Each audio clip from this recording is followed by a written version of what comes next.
అందరికీ నమస్కారం.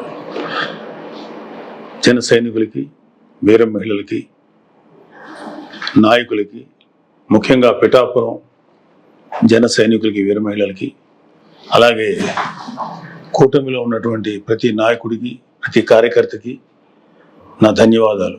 ముఖ్యంగా ఇవాళ కూటమి విజయానికి చేరువలో ఉంది. వైసీపీ పరాజయం అంచుల్లో ఉంది. సో ఎప్పుడైతే ఒక మనిషి పరాజయం అవుతాడు అని తెలియగానే ఒక రకమైన ఫ్రస్ట్రేషన్ ఉంటుంది.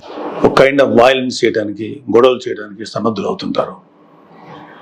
మీ అందరికీ నా విన్నపం ఏంటంటే, ముఖ్యంగా జన సైనికులకి, వీర మహిళలకి, నాయకులకి, రేపు ఓట్ల లెక్కింపు సమయంలో మనం సమయం పాటించి ప్రభుత్వానికి, ఎన్నికల సంఘం వారికి, పోలీసులకి మనం చక్కగా సహకరిద్దాం.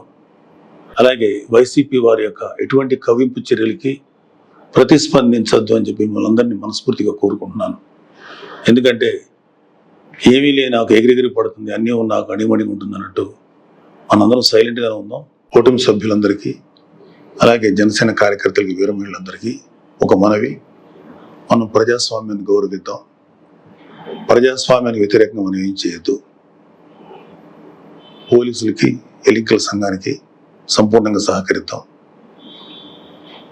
మన డెమోక్రటిక్ స్పిరిట్ని మనం నిలబెట్టుకుందాం. ఖచ్చితంగా రేపు రాబోతున్నది మన కూటమి ప్రభుత్వమే.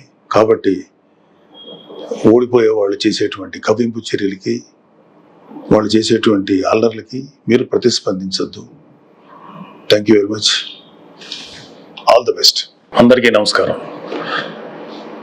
జన సైనికులకి, వీర మహిళలకి, నాయకులకి, ముఖ్యంగా పిఠాపురం జన సైనికులకి, వీర మహిళలకి, అలాగే కూటమిలో ఉన్నటువంటి ప్రతి నాయకుడికి, ప్రతి కార్యకర్తకి నా ధన్యవాదాలు. ముఖ్యంగా ఇవాళ కూటమి విజయానికి చేరువలో ఉంది. వైసీపీ పరాజయం అంచుల్లో ఉంది.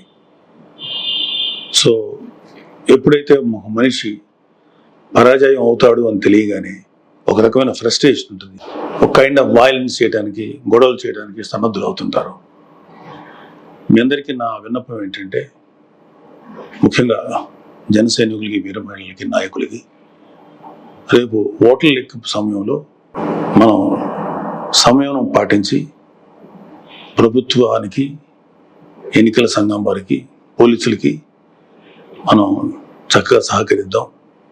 అలాగే వైసీపీ వారి యొక్క ఎటువంటి కవింపు చర్యలకి ప్రతిస్పందించద్దు అని చెప్పి మిమ్మల్ని అందరినీ మనస్ఫూర్తిగా కోరుకుంటున్నాను. ఎందుకంటే ఏమీ లేని నాకు ఎగిరెగిరి పడుతుంది, అన్నీ నాకు అణిమణిగా ఉంటుంది అన్నట్టు మనందరం సైలెంట్గానే ఉందాం. కుటుంబ సభ్యులందరికీ, అలాగే జనసేన కార్యకర్తలకి, వీర మహిళలందరికీ ఒక మనవి, మనం ప్రజాస్వామ్యాన్ని గౌరవిద్దాం. ప్రజాస్వామ్యానికి వ్యతిరేకంగా మనం ఏం చేయొద్దు. పోలీసులకి, ఎన్నికల సంఘానికి సంపూర్ణంగా సహకరిద్దాం.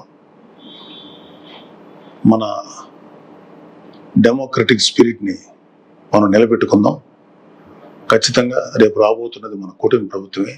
కాబట్టి ఓడిపోయే వాళ్ళు చేసేటువంటి కవింపు చర్యలకి, వాళ్ళు చేసేటువంటి అల్లర్లకి మీరు ప్రతిస్పందించద్దు.